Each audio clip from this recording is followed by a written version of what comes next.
जय Sai Ram. Welcome to बंदे हैं हम साई के। लास्ट मैंने जो एक्सपीरियंस सुनाया है उन्हीं डिवोटी का ये एक्सपीरियंस है कंटिन्यूएशन में।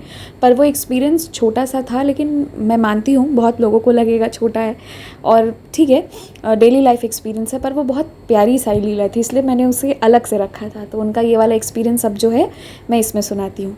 तो हुआ ये कि ये बाबा पे बहुत विश्वास करती हैं, बहुत ज़्यादा। और अब क्या हुआ कि ये जो एग्ज़ाम दे रही थी, इन्हें पीजी करना था। तो इनका जो ओपन यूनिवर्सिटी का एग्ज़ाम था, इन्होंने सोचा कि मैं इस ईयर नहीं नेक्स्ट ईयर देती हूँ। आई थिंक ये बात 2022 की ही है। आई एम नॉट श्योर 22 या 21 की है, मुझे ईयर याद नहीं आ रहा। तो क्या हुआ कि इन्होंने सोचा कि यूनिवर्सिटी वाला एग्ज़ाम मैं बाद में देती हूँ, क्योंकि इन्होंने कुछ कॉम्पिटिशन्स का प्रिपरेशन करके एग्ज़ाम दिया हुआ था। तो ये अभी कॉम्पिटिटिव एग्ज़ाम्स में लगी हुई थी और कुछ ना कुछ होप भी था कि एग्ज़ाम्स दिए हैं तो होगा। और उस चक्कर में इन्होंने इस साल पीजी का जो इनका यूनिवर्सिटी का एग्ज़ाम था उस पर ध्यान नहीं देने का सोचा था, वो नेक्स्ट ईयर देने वाली थी।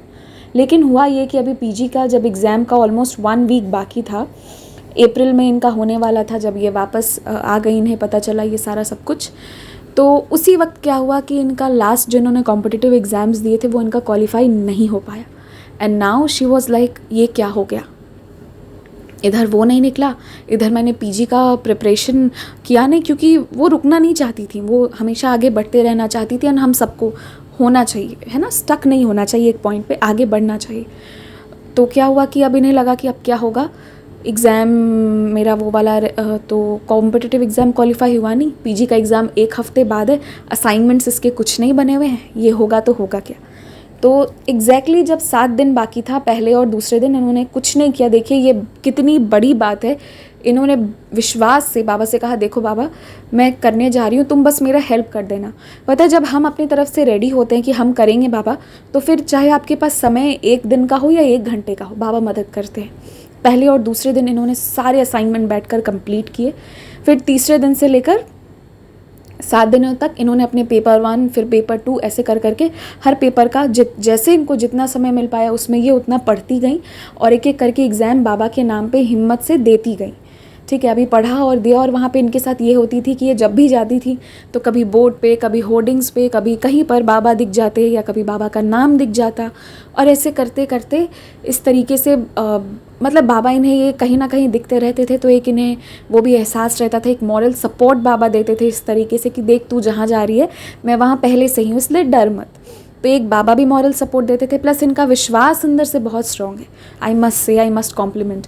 तो ये ना फिर वैसे ही अपना मेहनत करके जो पढ़ सकी, जो समय मिला उसमें एक एक करके सारे एग्ज़ाम्स दी। और आप समझ रहे हैं, लोग अच्छे से 1 साल 6 महीने ढंग से प्रिपेयर करके आते हैं और इनका प्रिपरेशन 5 दिन का था, क्योंकि 2 दिन तो इन्होंने असाइनमेंट्स बनाए थे और ये तो कॉम्पिटिटिव एग्ज़ाम में लगी हुई थी, इस चीज़ का ध्यान नहीं था इन्हें। पर आप यकीन मानेंगे, इन्हें 70% आया। बहुत अच्छे से इन्होंने उस एग्ज़ाम को दिया था, मतलब जो भी इन्होंने पढ़ा था उसको इन्होंने अच्छे से दिया और उसके बावजूद भी इतना अच्छा रिज़ल्ट इनका आया। तो she was very happy and satisfied. तो ये इनके साथ अनुभव हुआ। और बस मैं आपको इस एक्सपीरियंस के थ्रू यही बताना चाहती हूँ कि कैसे अगर हम रेडी हो जाए ना कि नहीं हमें करना है, कोई भी चीज़ हो, चाहे वो एग्ज़ाम हो, बिज़नेस हो, कुछ भी हो, फिर आप बाबा को बस बुला दीजिए कि बाबा मेरी हेल्प करो। उसके बाद इनके साथ एक चीज़ वहाँ पे वो होती थी कि ये जो पढ़ के जाती थी ना, उसी में से कुछ ना कुछ क्वेश्चंस रहते थे जो ये लिख पाती थी। अब 70% बहुत अच्छा मार्क्स होता है, लेकिन यहाँ पे लिसनर्स हर तरह के हैं। कुछ लोग ये भी कमेंट कर सकते हैं कि हमारे तो 90% थे। तो मैं बस आप सबसे ये कहना चाहती हूँ कि जो इंसान जिस ड्यूरेशन में, जिस सिचुएशन में जैसे प्रिपेयर किया और उस हिसाब से दी, और पीजी में 70% जो लाना वो अच्छा मार्क्स माना जाता है और उसे पता होता है कि उसने कैसे दिया है। जब जो देने वाला है और उसे जब रिज़ल्ट मिला है, अगर वो इस सेटिस्फाइड है तो फिर उसके बाद हमें सोचने की बात ही नहीं है। और वैसे भी आप सोचिए, उन्होंने 5 दिन, बेसिकली सिर्फ 5 दिन दिए थे और जो एग्ज़ाम के बीच में थोड़ा बहुत गैप मिला होगा उसमें पढ़ाई करी, और उसके बाद भी ये सब हुआ। ये सब क्यों हुआ? क्योंकि इन्होंने मेहनत करने के लिए तैयार थी। और दूसरा कि एक कॉन्फिडेंस था अंदर से कि जो भी होगा, चाहे अच्छा हो या बुरा हो, उस चीज़ का इन्होंने ज़्यादा सोचा नहीं, बस ये सोचा कि बाबा हैं तो वो संभाल लेंगे।